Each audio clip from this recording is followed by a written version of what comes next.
Brought to you by KR Mangalam University. We provide you the platform to turn your dreams into reality. Give wings to your aspirations with KR Mangalam University. अगर उन्होंने अहिल्याबाई का इतिहास पढ़ा होता तो उनके सामने उनके पति को कोई निरपराध इस तरह से गोली नहीं मार सकता था, चाहे वो भी शहीद हो जाए। वीरांगना का भाव नहीं था, इसलिए हाथ जोड़ के गोली का शिकार हो। इसीलिए बीजेपी के राज्यसभा सांसद रामचंद्र जांगड़ा अक्सर अपने बयानों को लेकर सुर्खियों में रहते हैं। अब एक बार फिर से उन्होंने एक विवादित बयान दिया है जिसको लेकर वो चर्चाओं में बने हैं। दरअसल 22 अप्रैल को जम्मू कश्मीर के पहलगाम में हुए आतंकी हमले को लेकर उन्होंने ये बयान दिया है, जिसमें उन्होंने कहा है कि पहलगाम में आतंकियों का मुकाबला महिलाओं को करना चाहिए था। महिलाएं हाथ जोड़ने की बजाय मुकाबला करती तो कम लोग मरते। दरअसल शनिवार को सांसद रामचंद्र जांगड़ा भिवानी में देवी अहिल्याबाई होलकर की जयंती पर आयोजित एक कार्यक्रम में पहुंचे थे। इस दौरान जब वो मंच से भाषण दे रहे थे तो पहले उन्होंने अग्निवीर योजना को पहलगाम हमले से जोड़कर कहा कि अगर हमारे सैलानियों ने अग्निवीर योजना की ट्रेनिंग पास की होती तो 3 उग्रवादी 26 आदमियों को नहीं मार सकते थे। इसके साथ उन्होंने हमले में पीड़ित महिलाओं को लेकर कहा कि उनमें वीरांगना का भाव नहीं था। कि जो देश के युवकों को जो ट्रेनिंग नरेंद्र भाई मोदी जी देना चाहते हैं, अगर वहां पर हमारे पिलग्रिम्स, वहां पर हमारे यात्री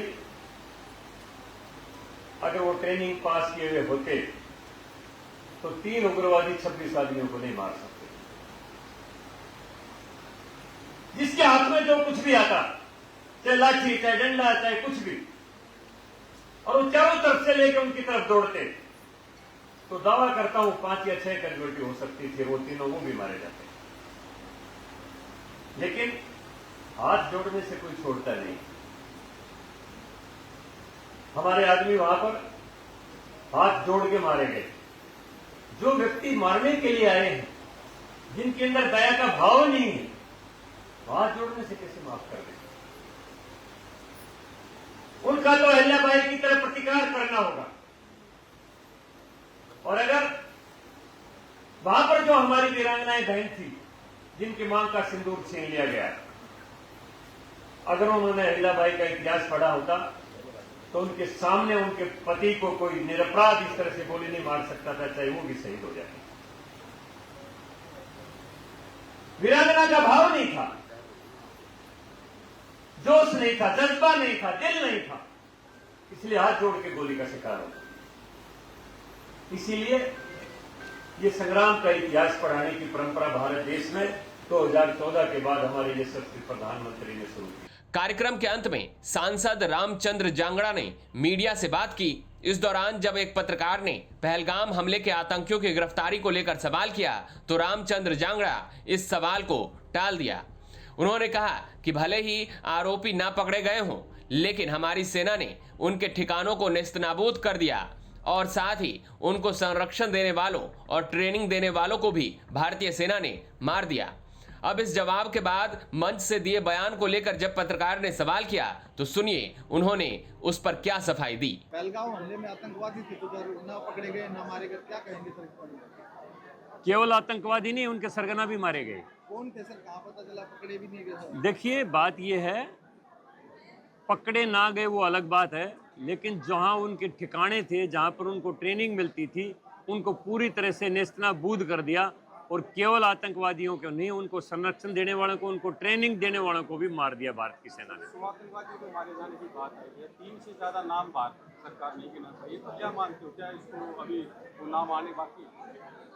देखिए, बात यह है, ये रक्षा मामला का विषय है और इसके ऊपर काफ़ी गंभीरता से भारत सरकार एक कदम को सोच के उठा रही है। इसके ऊपर को ज़्यादा मुझे विस्तार से नहीं कहना है, लेकिन कुल मिला के जो प्रधानमंत्री जी ने कहा था कि जो आतंकवादी यहाँ पर आए और निरपराध हमारे लोगों को उन्होंने मौत का शिकार बनाया, गोलियाँ मारी, हमारी बहनों का सिंदा और छीना, हम उनको कल्पना से बड़ी सजा देंगे जो उनकी कल्पना में नहीं होगी और वो उनको करके दिखाया। राहुल तुलना जो है पहलगाम में जो महिलाएं थी उनसे की है कि वो भी अगर उनसे सिक्योरिटी जैसे बनती तो वो इतना बड़ी आसानी होता है। बिल्कुल लड़ना चाहिए था, मैं मानता हूं लड़ना चाहिए, और लड़ते तो कम शहादत होती और वो भी मारे जाते। बिल्कुल लड़ना, हाथ जोड़ने से कौन छोड़ता है? वो तो मारने के लिए आए थे, वो तो आतताई थे, आतंकवादी थे, अत्याचारी थे, उनके दिल में दया थोड़ी थी। कितने हाथ जोड़ ले, उनको छोड़ना थोड़ा था। अगर उनके साथ टकरा जाते तो कुछ ना कुछ कम कैजुअलिटी होती। यही तो अग्निवीर योजना प्रधानमंत्री जी ने चलाई थी। अगर वहां का हर पर्यटक अगर अग्निवीर होता तो मेरी समझ में उन उग्रवादियों को घेर लेते, कम कैजुअलिटी होती।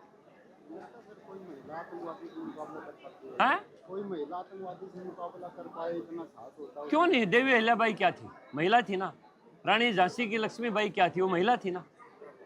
उन्होंने कितना टकराव किया, कितना मुकाबला किया।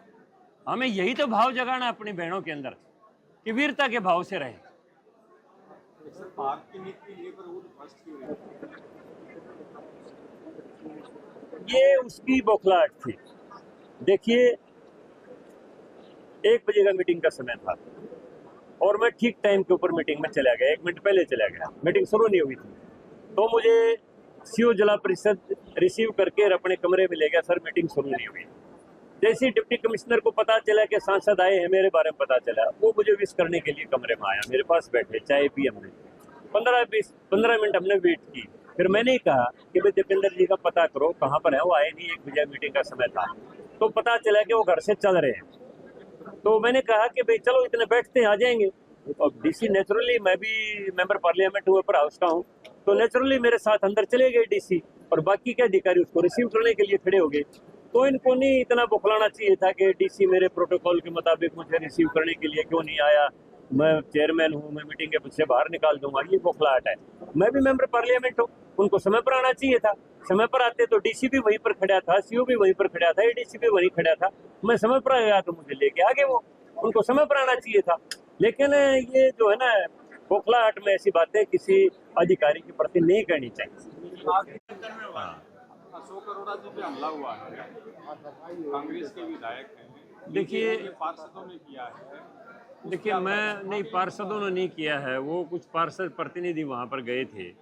और मेरा भी इस रूप में स्पष्ट मानना है कि पार्षद होता है, सरपंच होता है, उसको खुद ही वहाँ पर मीटिंग में जाना चाहिए, चाहे वो सरपंच है, चाहे पार्षद है, चाहे वो नगर पालिका का मेंबर है, चाहे कोई भी है।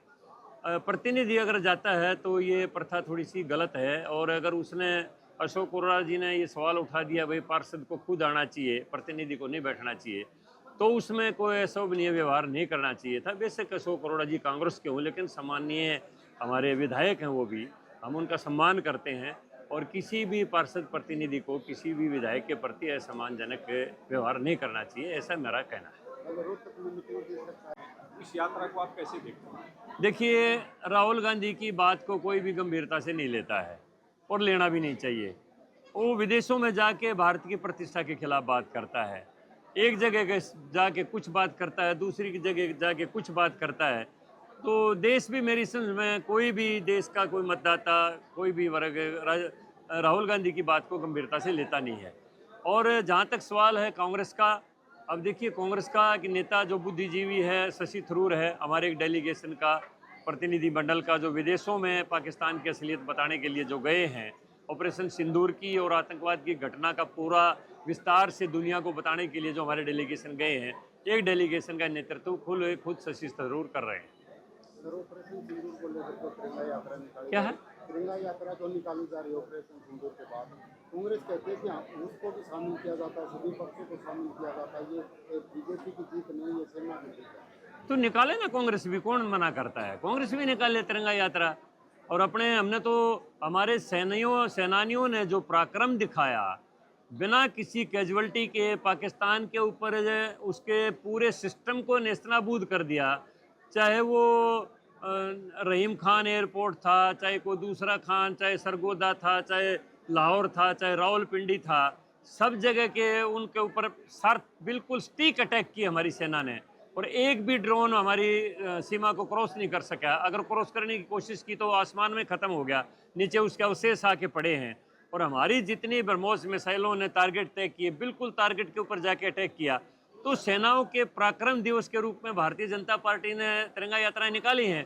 इसमें अगर कांग्रेस भी निकालना चाहिए तो सैनिकों का मनोबल बढ़ेगा, उसमें कौन इनकार करता है? बढ़ाइए।